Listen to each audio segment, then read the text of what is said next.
Baltic Sea has become the new area of hybrid warfare, and the main target seems to be its underwater infrastructure. To discuss the implication, future developments, and possible solutions of these actions, I am joined today by Paweł Zalewski, Deputy Minister of Defense of Poland. Hello, Minister, and thank you for taking the time. Hello, good evening. So let's start with a seemingly basic question. Why the Baltic Sea? Why now?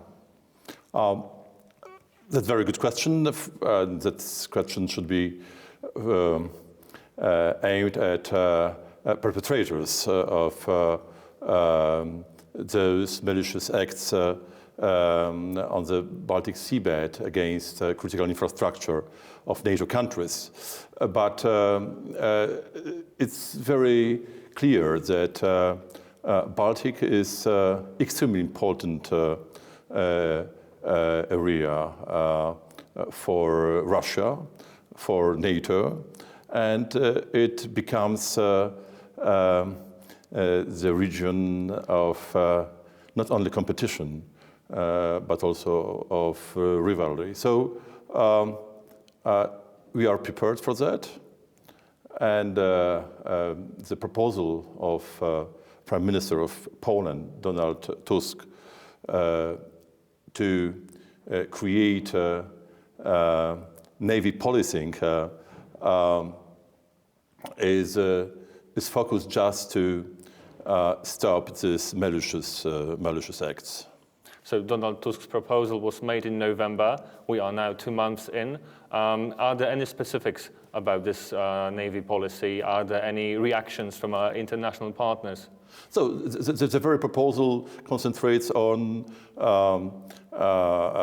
cooperation of Baltic Sea countries, NATO countries, just to strengthen surveillance on the sea, just to strengthen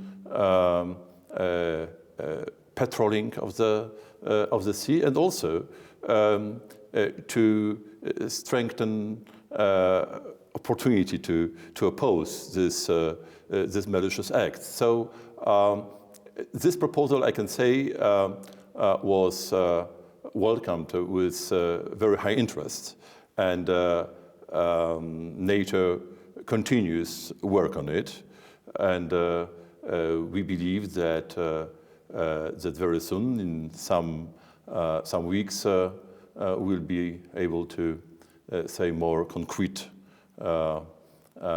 information about the follow-up. Mm-hmm. It seems that what Russia is doing seems to be very cost-effective, because using third country ships, they destroy underwater infrastructure that takes months, if not years, to rebuild.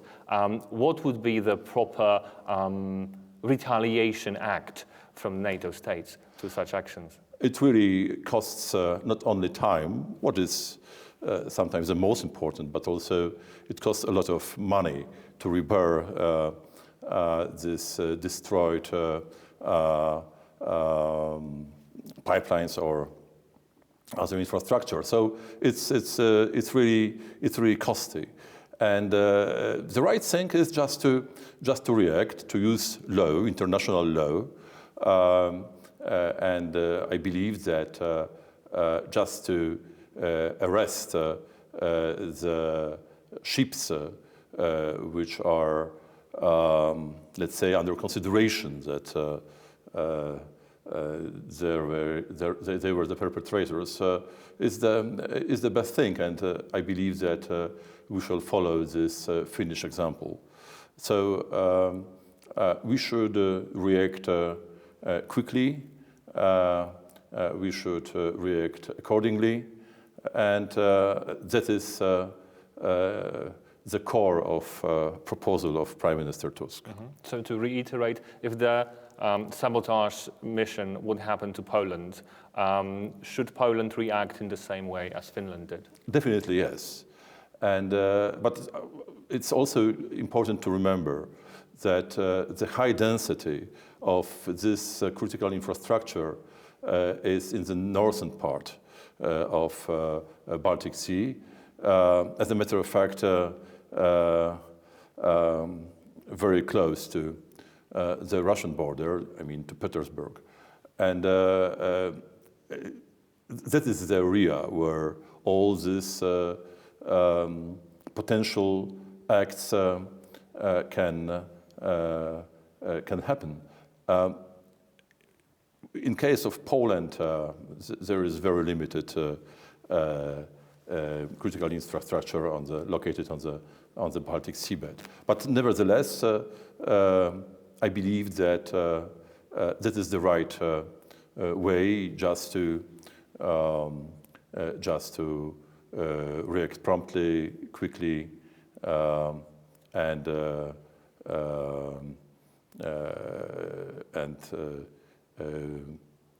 make very, very close intelligence on each cases. Will Poland consider working with British intelligence, because Britain has its own Baltic policing mission? Would Poland be interested in joining this as well? The idea is just to join the forces. So if it would be possible to cooperate with British forces, that's great. And to conclude, on a broader scale, Donald Trump a couple of days ago announced that he would like NATO to spend not 2% of GDP, but 5% of GDP. Poland is supposed to spend 4.7 in 2025. Where will this money go? Will it benefit Polish arms makers as well? We are strongly advocating increase of GDP share spent on defense needs and to buy equipment, to buy ammunition. There are huge shortages on the NATO countries' sides in this area, and I would like to remind that Polish president last year proposed to increase this threshold to 3%. So we are spending 4.7. Definitely, we will spend more next years, so we can encourage all the NATO countries to really expand this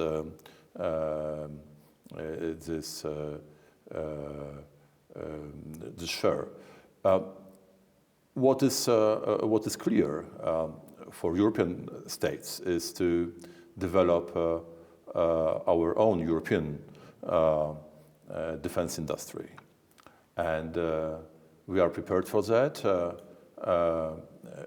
We are preparing a white book.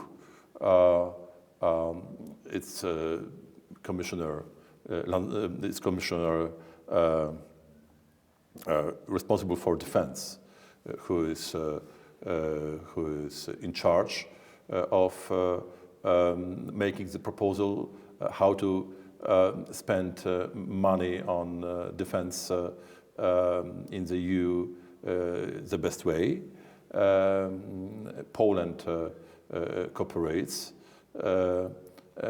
with EU Commission, and I believe that this year and next year we will be able to create the best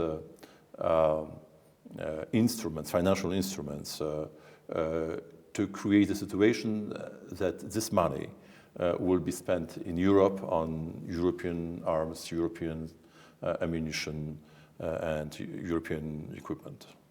Thank you. Thank you very much. My guest was Paweł Zalewski, Polish Deputy Minister of Defense. I'm Paweł Trzaskowski for TVP World.